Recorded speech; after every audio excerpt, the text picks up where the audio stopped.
Dear friends, with this conference, we conclude our general introduction to the Apocalypse by tackling a delicate topic, violence in Revelation, which surprises and even shocks some readers. Now, yes, there is violence in Revelation, that's true. However, if there is violence, as there is in many passages of the Bible, it's because the history of mankind has been violent since the story of the original fall recounted at the beginning of Genesis. The Bible is realistic and shows people as they are. The fact is that sinful people all too often give in to violence. Well, that is correct, but that's not enough. It's understandable that the beast should be violent and put Christ's followers to death, but what about Christ himself? Doesn't he sometimes appear as a violent character? For example, in the great slaughter of chapter 19. Then I saw heaven open, and there was a white horse. Its rider is called Faithful and True, and in righteousness he judges and makes war. His eyes are like a flame of fire, and on his head are many diadems, and his name is called the Word of God. And the armies of heaven, wearing fine linen, white and pure, were following him on white horses. From his mouth comes a sharp sword, with which to strike down the nations, and will rule them with a rod of iron. He will tread the winepress of the fury of the wrath of God the Almighty. Then I saw the beast and the kings of the earth with their armies gathered to make war against the rider on the horse and against his army. And the beast was captured, and with it the false prophet. These two were thrown alive into the lake of fire that burns with sulfur. And the rest were killed by the sword of the rider on the horse, the sword that came from his mouth, and all the worlds were gorged with their flesh. Well, to some readers, this seems contrary to the gospel. How can Christ, who declares in Matthew's gospel that he is gentle and humble of heart, and who orders Peter to put his sword back in its sheath, how can he carry out such a slaughter? David Lawrence, whom I quoted at the beginning of these lectures, does not beat about the bush.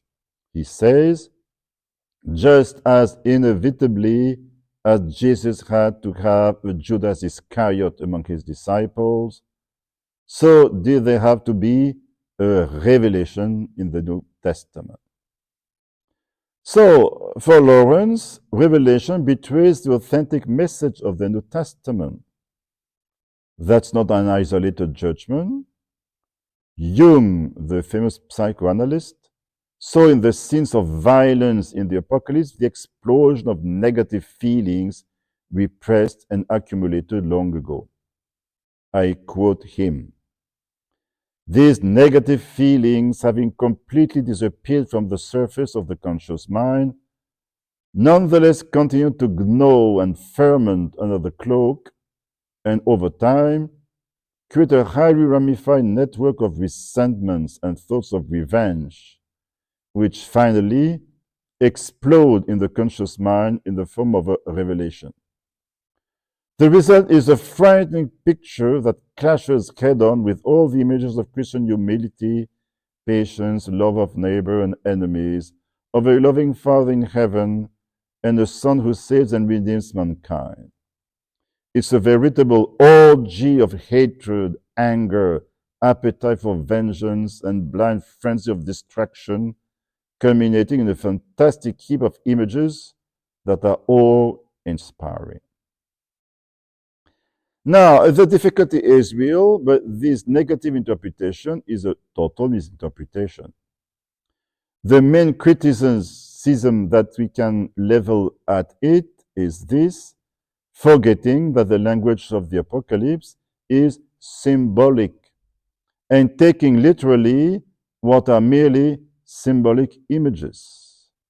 Yes, there is a battle in Revelation. It is a spiritual battle, as Paul speaks about it in this passage of Ephesians.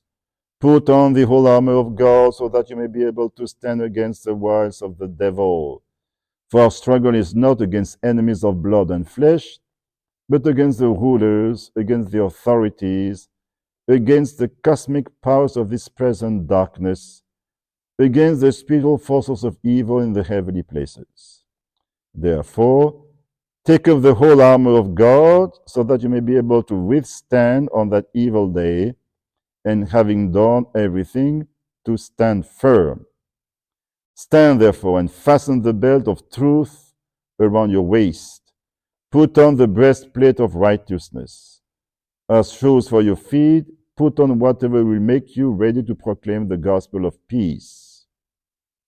With all of these, take the shield of faith, with which you will be able to quench all the flaming arrows of the evil one. Take the helmet of salvation and the sword of the Spirit, which is the Word of God. So you see how Paul uses military images to talk about a spiritual battle against the forces of evil. In Revelation, it's the same. Babylon is a spiritual reality, and the battle against the forces of evil is spiritual.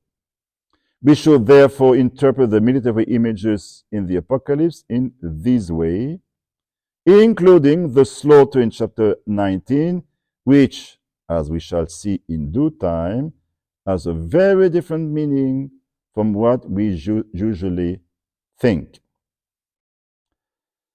Now we have finished the general introduction to the Apocalypse. It was a little bit long, but I think it was necessary because of the difficulty of the book. In the next conference, I shall start reading and commenting the text of Revelation. If you like those videos, I would be grateful if you would click on the little thumb up icon to show your appreciation. This will help to improve the channel's referencing on YouTube. Thank you. I see you soon for the next conference, the beginning of the commentary on the book of Revelation.